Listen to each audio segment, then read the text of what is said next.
আপনাদের সবাইকে স্বাগত জানাচ্ছি প্রবাসী বাংলাদেশের আয়োজনে। বিশ্বের বিভিন্ন প্রান্তে ছড়িয়ে ছিটিয়ে থাকা প্রবাসীদের খবরাখবর নিয়ে এই আয়োজনে আপনাদের সাথে আছি আমি রাহাত মিনহাস। মহামারীর কারণে জরুরি অবস্থা, কারফিউ আর লকডাউনের প্রভাবে বিভিন্ন দেশে বিপাকে পড়েছেন কয়েক লাখ প্রবাসী। এই অবস্থায় পর্তুগালে কর্মহীন মানুষকে পুরো বেতন প্রদানের ব্যবস্থা নিয়েছে দেশটির সরকার। লে অফ আইনের মাধ্যমে এই ব্যবস্থায় উপকৃত হয়েছেন দেশটিতে বসবাসরত বিপুল সংখ্যক বাংলাদেশি।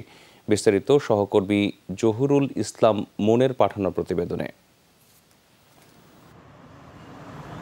পর্তুগালে করোনাকালীন সংকটে গেল সেপ্টেম্বরে চাকরি হারিয়েছেন প্রায় ৫৫,০০০ কর্মজীবী। মহামারীর বছর জুড়ে মাসে গড়ে ১.৫ লাখ কর্মী চাকরি হারাচ্ছেন দেশটিতে। সব মিলিয়ে বর্তমানে পর্তুগালে ৪,১০,০০০-এর বেশি মানুষ কর্মহীন, যাদের মধ্যে আছেন বিপুল সংখ্যক বাংলাদেশি। গত ৩ মাস আগে গভর্নমেন্ট থেকে সবাইকে বাসায় থাকতে বলা হয়েছে লকডাউনের কারণে।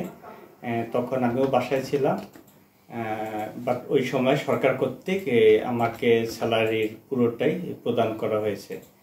তবে চাকরি ছিল এবং নিয়মিত সরকারকে ভ্যাট দিয়েছেন এমন যে কেউ এখন চাকরি হারালেও আবেদনের ভিত্তিতে বেকার ভাতা পাচ্ছেন। প্রতি মাসে সোশ্যাল বেনিফিট হিসেবে অফেরতযোগ্য সরাসরি ৪৫০ ইউরো আর্থিক সহায়তা পাচ্ছেন তারা, যা বাংলাদেশি মুদ্রায় ৪৫,০০০ টাকারও বেশি। আমি প্রতি মাসে প্রায় 450 ইউরো করে পাই, এবং যেটা দিয়ে আমি আমার অ্যাকোমোডেশন বিয়ার করতে পারতেছি, এবং আমি এটাকে ইচ্ছা করলে আর রিনিউ করতে পারবো। যতদিন আমি জব পাবো না ততদিন পর্যন্ত আমার এটা চলমান থাকবে।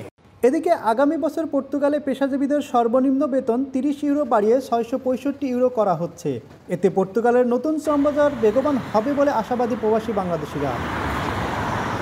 Zahurul Islam moon, Jamuna news, Portugal. ওমানে নবনিযুক্ত রাষ্ট্রদূত মিজানুর রহমানের সাথে সৌজন্য সাক্ষাৎ ও দূতাবাস প্রাঙ্গণে মাস্ক বিতরণ করেছে আওয়ামী লীগ যুবলীগ শাখা ওমান। এ সময় সংগঠনের নেতৃবৃন্দ ওমানে অবস্থানরত প্রবাসী বাংলাদেশিদের বিভিন্ন সমস্যা ও সম্ভাবনার কথা তুলে ধরেন। পাশাপাশি প্রবাসীদের সার্বিক সহযোগিতার জন্য অনুরোধ জানান। রাষ্ট্রদূত মিজানুর রহমান বাংলাদেশের ভাবমূর্তি উজ্জ্বল করার লক্ষ্যে সর্বোচ্চ ভূমিকা রাখার আশ্বাস দেন।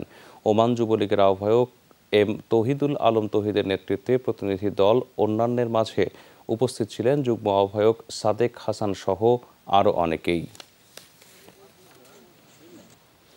আরব আমিরাতের পূর্বাঞ্চলীয় ফুজাইরা প্রদেশে চালু হয়েছে বাংলাদেশি মালিকানাধীন ফুডল্যান্ড সুপার মার্কেট। এর মাধ্যমে ফুজাইরা বাজারে বাংলাদেশের উৎপাদিত শাকসবজি, শুটকি ও মিঠা পানির নানা প্রজাতির মাছ পাবেন প্রবাসী বাংলাদেশিরা। একই সাথে আমিরাতে বাংলাদেশিদের জন্য কর্মসংস্থান সৃষ্টি এবং বৈদেশিক মুদ্রার রিজার্ভও বাড়ানোর লক্ষ্য বলে জানিয়েছেন প্রতিষ্ঠানটির পরিচালক মোহাম্মদ ইয়াসিন। উদ্বোধনী অনুষ্ঠানে প্রধান অতিথি ছিলেন স্থানীয় পৃষ্ঠপোষক মোহাম্মদ উবায়েদ মোহাম্মদ আল মজরুই, বাংলাদেশ দূতাবাসের দ্বিতীয় সচিব মোজাফফর হোসাইন, ফুজাইরা বাংলাদেশ সমিতির সভাপতি তপন সরকার, সাধারণ সম্পাদক প্রকৌশলী মাসুদ পারভেজ সহ আরও অনেকেই। এখানে যা দেখছি আমি সমস্ত বাংলাদেশি প্রোডাক্ট, এবং এটা আমাদের বাংলাদেশের একটা গর্ব বলা যায়, যেহেতু আমরা বাংলাদেশি মানুষজন এখানে বসবাস করছি, বাংলাদেশি জিনিসপত্র এখানে পাচ্ছি। কুষ্টিয়ায় বঙ্গবন্ধুর ভাস্কর্য যারা ভেঙেছে তাদের প্রকাশ্যে বিচারের দাবি জানিয়েছেন প্রত্যাগত প্রবাসী আওয়ামী লীগ ফোরাম।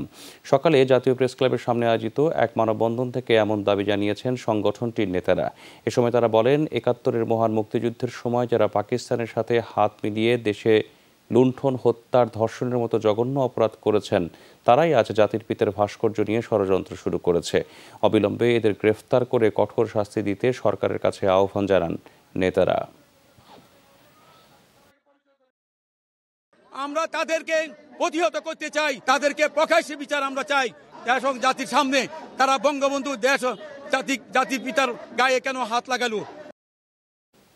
এই ছিল আজকের প্রবাসী বাংলাদেশের আয়োজনে। এতক্ষণ সাথে থাকার জন্য ধন্যবাদ সবাইকে।